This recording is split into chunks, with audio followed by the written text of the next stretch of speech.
Hello everyone, this is Arshayan with you and welcome to my channel. Our today's topic is niche marketing and the lecture is going to be in Urdu language. If you want to watch the same lecture in English language, just click on this link. This link will lead you to my English language video for the same topic, niche marketing. So without further delay, here we go.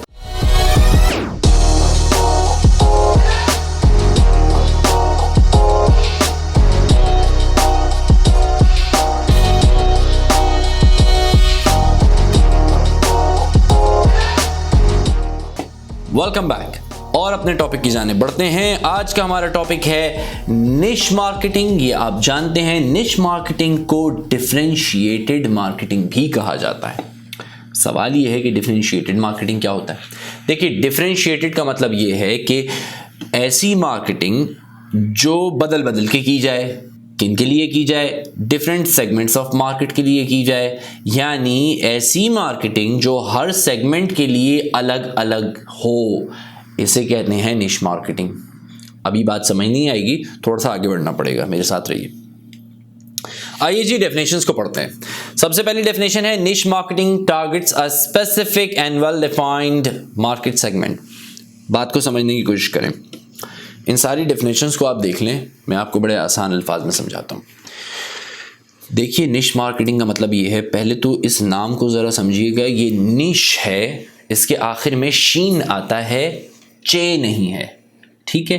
तो ये निश marketing है। बहुत सारे students बहुत ही गलत तलफ़ुज़ करते हैं इसका। अब इसको ज़रा समझने की कोशिश कीजिए कि निश मार्केटिंग है क्या। जब आप किसी मार्केट सेगमेंट को टारगेट करते हैं, अब मैंने ये वर्ड यूज़ किया मार्केट सेगमेंट, ये क्या होता है देखिए। उसके लिए मैंने यहाँ वीडियो ऊपर लिंक दे रहा हूँ, ये मैंने बनाई हुई है मार्केट सेगमेंटेशन पे। इस वीडियो में आपको समझ आएगा मार्केट सेगमेंटेशन क्या है, टारगेट मार्केट क्या है, कंज्यूमर मार्केट क्या है। तो जाइए उस वीडियो को देख लीजिए। अगर आपको मार्केट सेगमेंटेशन का नहीं पता, फिर वापस आ जाएं, यहाँ से दोबारा कंटिन्यू कर लीजिएगा। देखिए, जब आप मार्केट को सेगमेंट करते हैं तो आप एक स्पेसिफिक सेगमेंट ऑफ मार्केट को टारगेट करना शुरू कर देते हैं। मैं निश मार्केटिंग की बात कर रहा हूँ। उस मार्केट सेगमेंट को टारगेट करते हुए आप प्रोडक्ट बनाते हैं। कैसे बनाते हैं? क्योंकि आप उस मार्केट सेगमेंट को बहुत ही गहराई में समझने की कोशिश करते हैं कि यार, इसमें जो कस्टमर हैं, इस स्पेसिफिक सेगमेंट के जो कस्टमर्स हैं, इनकी रिक्वायरमेंट क्या है, इन्हें क्या चाहिए, इनकी क्या डिमांड है, उसको समझने के बाद आप प्रोडक्ट बनाते हैं। प्रोडक्ट बनाने के बाद आप देखते हैं कि यार, इस सेगमेंट के लिए कैसी मार्केटिंग की जाए कि जो इस सेगमेंट के दिमाग में लड़ जाए। सही है। तो जब आप उस सेगमेंट के लिए प्रोडक्ट बनाते हैं और फिर आप उस स्पेसिफिक सेगमेंट के लिए एक खास मार्केटिंग स्ट्रेटेजी बनाते हैं, इसे कहते हैं निश मार्केटिंग। अब जरा डेफिनेशंस को पढ़िए, सारी समझ आ जाएंगे आपको। देखिए, निश marketing is a subset of market on which a specific product is focused. मैंने भी आपको बताया, सबसेट ऑफ मार्केट यानी एक मार्केट सेगमेंट जिस पे आपने टारगेट किया हुआ है, उसके लिए आप प्रोडक्ट्स बना रहे हैं और आप उसी के लिए मार्केटिंग स्ट्रेटजी भी डिजाइन कर रहे हैं। A business of promoting and selling a product और service to a specialised and specific segment of market. The product is aimed at satisfying needs wants of that specific target group. समझ आया? एक target group के हिसाब से, उसकी needs, wants, expectation के हिसाब से प्रोडक्ट बनाई, वैसी ही मार्केटिंग स्ट्रेटजी डिजाइन की और ऑफर कर दी और प्रोडक्ट आपकी सक्सेसफुल होने लगी। ये है निश मार्केटिंग की डेफिनेशंस और यही है इसका कॉन्सेप्ट। थोड़ा और डेप्थ में आके पढ़ते हैं। गौर से देखिए, दुनिया की महंगी तरीन गाड़ियों में से एक गाड़ी रोल्स रॉयस और फास्टेस्ट तरीन गाड़ियों में से एक गाड़ी बुगाटी। ज़रा सोच के मुझे बताएं, रोल्स रॉयस जो गाड़ी है, क्या ये हर आम आदमी को ऑफर की गई है?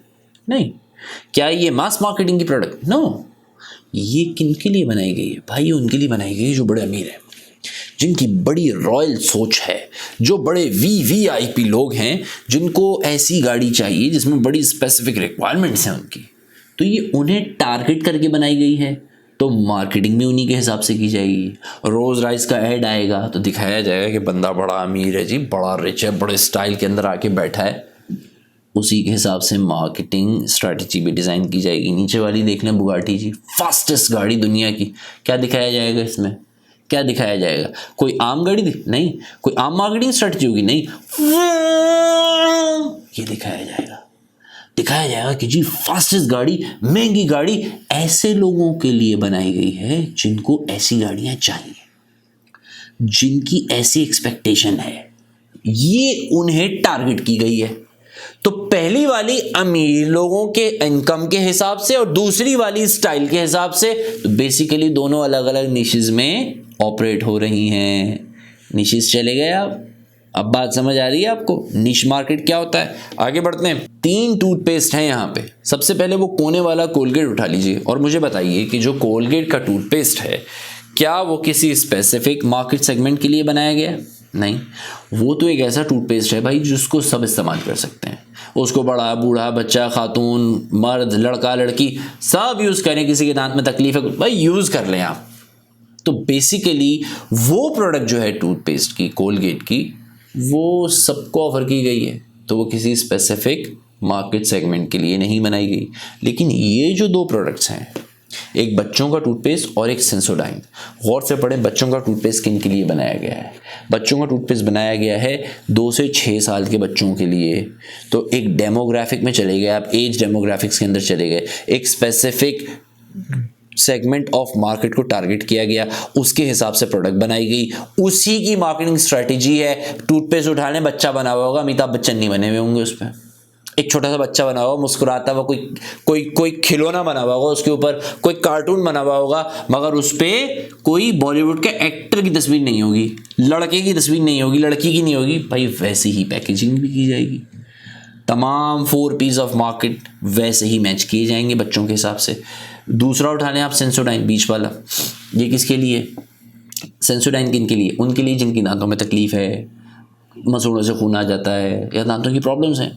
तो उसमें क्या कहते हैं? Doctors recommended. तो किनको टारगेट किया जा रहा है भाई? उनको टारगेट किया जा रहा है जिनके दांतों की प्रॉब्लम है। इसकी ऐड भी वैसी होंगी, इसकी पैकेजिंग भी वैसी होगी, दांत बना हुआ होगा, दांत सही हो गया, सी शक्ल बनी हुई। ये बेसिकली ये दोनों जो प्रोडक्ट्स हैं ये निश मार्केटिंग, क्योंकि दोनों स्पेसिफिक सेगमेंट ऑफ मार्केट को टारगेट कर रहे हैं, उनके लिए बनाए गए हैं, उन्हीं के हिसाब से मार्केटिंग स्ट्रेटेजी भी डिजाइन की गई है। अब क्लियर हुआ निश मार्केटिंग का कॉन्सेप्ट। अब आ जाते हैं जनाब हम थोड़ा सा इसको, it focuses on unique target market, जो अभी मैंने पढ़ा। Instead of marketing to everyone, the strategy focuses exclusively on one group which is called niche market. अब ये बात करते हैं कि निश मार्केटिंग की कैसे जाती है। देखें, जैसे हम मार्केट को सेगमेंट करते हैं वैसे ही निश मार्केटिंग भी की जाती है। जहां आपने देखा है कि जी मार्केट सेगमेंटेशन हम ज्योग्राफिकली करते हैं, लाइफस्टाइल के हिसाब से करते हैं, ओकेजन के हिसाब से करते हैं, तो निश मार्केटिंग भी वैसी की जाती है। इन्हीं चीज़ों को पकड़ के प्रोडक्ट्स बनाई जाती हैं, वो स्पेसिफिक सेगमेंट ऑफ मार्केट को टारगेट की जाती हैं। ज्योग्राफिकली उठा लें आप, ठंडे इलाकों के लिए ठंडी चीज़ें बनाई जाएंगी, ठंडे गर्म कपड़े बनाए जाएंगे, तो बेसिकली वो एक स्पेसिफिक निश हो गया। इसी तरह से लाइफस्टाइल, जो मैंने अभी आपको रोज राइस की और बुगाटी की दिखाई, लाइफस्टाइल है भाई ये, इनके हिसाब से प्रोडक्ट्स बनाई जाएंगी। तो ये सारी वो चीज़ें ओकेजन्स के हिसाब से प्रोडक्ट बने, क्रिसमस आ रहा है, दिवाली आ रही है, ईद आ रही है, रमज़ान आ रहा है, भाई इनके लिए प्रोडक्ट्स बनाई जाएंगी। तो वो आप स्पेसिफिक ओकेजनल निश के अंदर चले गए। इसी तरह से प्रोफेशन है, स्टाइल्स हैं, कल्चर है, एक्टिविटीज़ है, ये सारी वो चीजें हैं जिसके हिसाब से हम मार्केट को सेगमेंट करते हैं। ऐसे ही हम निश प्रोडक्ट्स भी बना देते हैं इन स्पेसिफिक मार्केट्स के लिए। इनके लिए हम मार्केटिंग स्टाइल और मार्केटिंग स्ट्रैटेजी भी डिजाइन करते हैं। आगे आ जाते हैं जी, एडवांटेजेस की बात कर लेते हैं।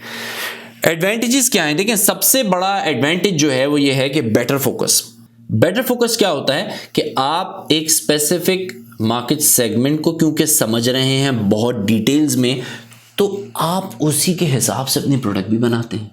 जब आप उसके हिसाब से प्रोडक्ट बनाते हैं तो भाई ज़्यादा चांस होता है कि वो आपकी प्रोडक्ट ख़रीदेगा और आपका लॉयल कस्टमर बन जाएगा, तो आपके फेलियर के चांसेस बहुत कम हो जाते हैं। ये सबसे बड़ा एडवांटेज है क्योंकि आप समझ रहे हैं ना उन लोगों को। अच्छा, less competition in the market, ये बहुत दूसरा एडवांटेज है। वो क्या है? देखें, क्योंकि आप या तो ओनली फर्म होंगे उस स्पेसिफिक निश के अंदर ऑपरेट होने वाली, या कुछ ही फर्म्स होंगी जो उस निश में ऑपरेट हो रही हैं, तो कंपटीशन उतना नहीं होगा जितना मास मार्केट में होता है। मास में तो बेशुमार है, लेकिन इसके अंदर इतना ज़्यादा कंपटीशन नहीं है।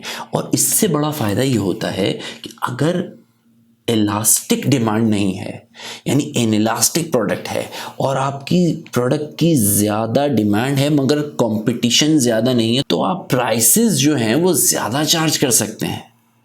आपके पास ये एडवांटेज होता है क्योंकि ज़्यादा कंपटीटर तो है ही नहीं मार्केट के अंदर, तो कस्टमर जाएगा कहाँ। दूसरी ये है कि इन्हांस्ड कस्टमर रिलेशनशिप, ये बहुत इंपॉर्टेंट है कि आप ज़ाहिर अपने कस्टमर के साथ बड़ा अच्छा और बड़ा ही एक मजबूत रिलेशनशिप डेवलप कर लेते हैं। वो क्यों कर लेते हैं? क्योंकि भाई आप उसे वो प्रोडक्ट दे रहे हैं जो वो चाहता है, वो खुश होता है आपकी प्रोडक्ट को यूज़ करके, तो वो आपका लॉयल कस्टमर बन जाता है। मैं जब भी ट्रेनिंग्स पे जाता हूँ, ट्रेनिंग करवाता हूँ, मैं हमेशा ये बात कहता हूँ, देखो कस्टमर को अपना लॉयल कस्टमर बनाओ, लॉयल कस्टमर बनाओ, लॉयल कस्टमर बनाओ। 3 दफ़ा इस बात को मैंने रिपीट किया है यहाँ, क्योंकि लॉयल कस्टमर ही सबसे बड़ा एसेट होता है किसी बिजनेस के लिए, जिसके ऊपर बिजनेस खेलता है, रिस्क ले लेता है, बहुत बड़े बड़े डिसीजंस ले लेता है। तो निश मार्केट के अंदर ये सबसे बड़ा एडवांटेज होता है क्योंकि कस्टमर आपका लॉयल कस्टमर बन सकता है अगर आपने ठीक तरह से उसको समझ लिया और ठीक तरह से उसकी नीड को सेटिस्फाई कर दिया। अच्छा, आगे आ जाते हैं।